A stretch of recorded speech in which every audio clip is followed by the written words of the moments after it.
விருதுநகர் அருகே தலைமை மருத்துவமனையில் 1 மாதத்திற்குள் அடிப்படை வசதிகள் செய்து கொடுக்கவிடவில்லை என்றால் மக்களை திரட்டி போராட்டம் நடத்தப்படும் என புதிய தமிழகம் கட்சியின் தலைவர் கிருஷ்ணசாமி தெரிவித்தார்.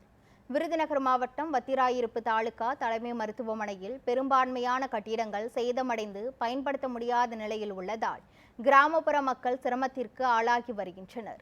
இதுகுறித்து தகவல் அறிந்த புதிய தமிழகம் கட்சியின் தலைவர் கிருஷ்ணசாமி அரசு மருத்துவமனையை ஆய்வு செய்தார்.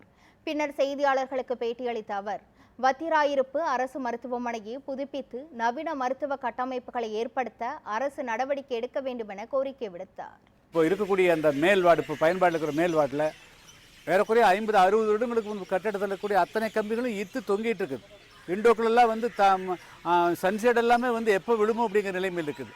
இது ஏன் ஒரு மாவட்ட நிர்வாக மாவட்ட ஆட்சியரோ அல்லது இங்கே அமைச்சர், மாவட்டத்துக்கு ஒரு அமைச்சர் இருக்கிறார்கள், சட்டமன்ற உறுப்பினர்கள் இருக்கிறாங்க, ஒருத்தருமே இந்த மருத்துவமனையை பார்வையிடக்கூடாதா?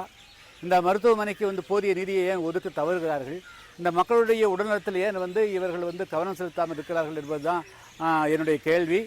இது ஒரு மாத காலத்திற்கு உள்ளாக தமிழ்நாடு அரசு இதில் கவனம் செலுத்தி இந்த மருத்துவமனை இடிந்து விழும் தருவாயில் இருக்கக்கூடிய அந்த மகளிருக்கான அந்த வார்டை உடனடியாக அதை இடித்து தள்ளிட்டு புதிய வார்டு கட்டுவது, அதே போல் ஆண்களுக்கான வார்டுகள், குழந்தைகளுக்கான வார்டுகளை ஒட்டுமொத்தமாக நவீனப்படுத்துவதற்கு போதிய நிதி ஒதுக்கவில்லை என்று சொன்னால் எனது தலைமையிலேயே இங்கே வத்திராயிருப்பில் மிகப்பெரிய போராட்டம் நடக்கும் என்று இந்த நேரத்தில் சொல்லிக்கொள்ள விரும்புகிறேன்.